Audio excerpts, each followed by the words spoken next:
자, 그럼 먼저 한 주간의 교계 뉴스 정리해드리도록 하겠습니다. 뉴스 이슈 국민일보의 박영미 기자 자리했습니다. 어서 오세요. 안녕하세요. 국민일보 박영미 기자입니다. 네, 자 오늘 전해주실 소식은요. 이 작은 교회 목사님들이 양질의 도서를 마음껏 읽을 수 있게 도와주는 나눔 책방이 올해로 10주년을 맞았습니다. 아, 책이요? 네네. 이 나눔 책방은 기독교 대학 감리회 목사님들이 만든 온라인 책방인데요. 네. 책 한 권 사기도 빠듯할 정도로 이 재정이 어려운 동료 목사님들에게 무료로 책을 보내주고 있습니다. 네네. 10년 동안 여러 단체와 개인들이 또 힘을 보탠 덕분인데요. 목사님들이 책을 통해 지성과 영성을 쌓아서 더 은혜로운 목회를 할 수 있도록 응원하는 나눔 책방의 이야기 전해드리겠습니다. 네, 아우 좋은 소식이네요. 네. 한 권의 책이 한 사람의 인생을 바꿀 수 있을 만큼 이제 영향력이 큰데, 이 책을 사는 것도 오래 고민해야 될 정도로 힘든 목회자들도 많을 것 같습니다. 네.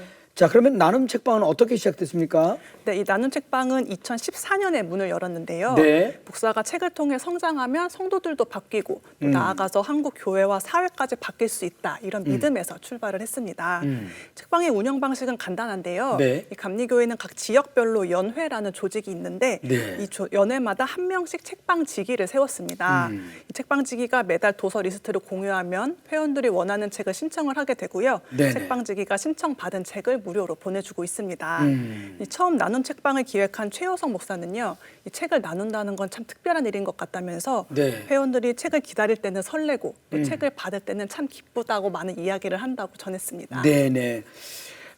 나눔 책방을 이용한 목사님들은 주로 어떤 책들을 보셨는지 그것도 궁금하네요. 네, 이 나눔 책방은 10년 전에 20여 명의 회원으로 시작을 했는데 지금은 회원이 2,300여 명에 달하고 있습니다. 오, 네네. 감리교 전체 목회자의 3분의 1 정도가 참여하고 있을 정도로 아주 큰 사랑을 받고 있는데요. 네. 10년 동안 회원들에게 전달된 책이 무려 9천 권이 넘었다고 합니다.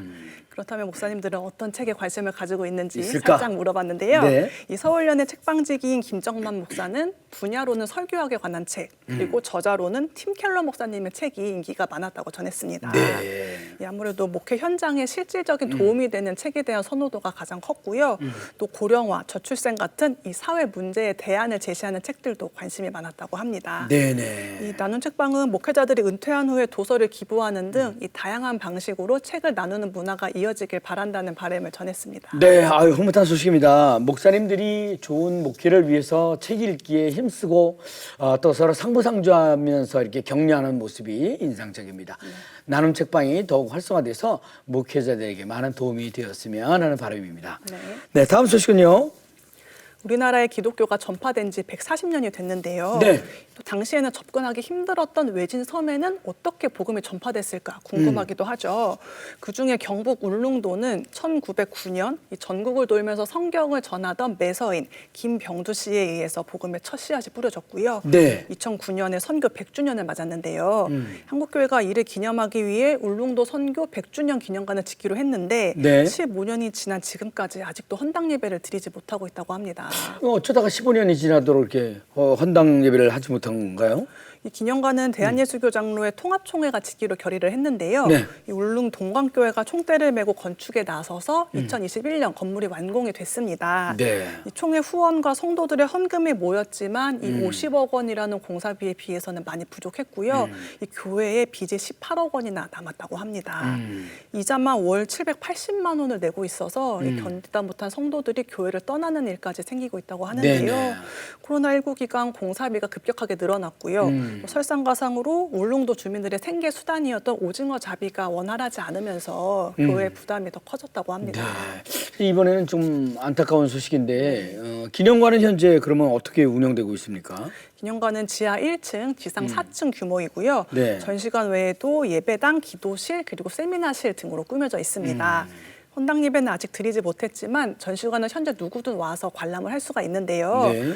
울릉도의 첫 복음을 전한 김병두 씨 외에도 당시 울릉도를 5차례 방문했던 호주 출신 맥켄지 선교사 그리고 네. 지금까지 울릉도 복음화를 위해 힘쓰고 있는 지역 교회들의 스토리를 볼 수가 있고요. 네. 관광객을 위한 게스트룸도 마련돼 있다고 합니다. 네네. 아유, 잘 알겠습니다. 네.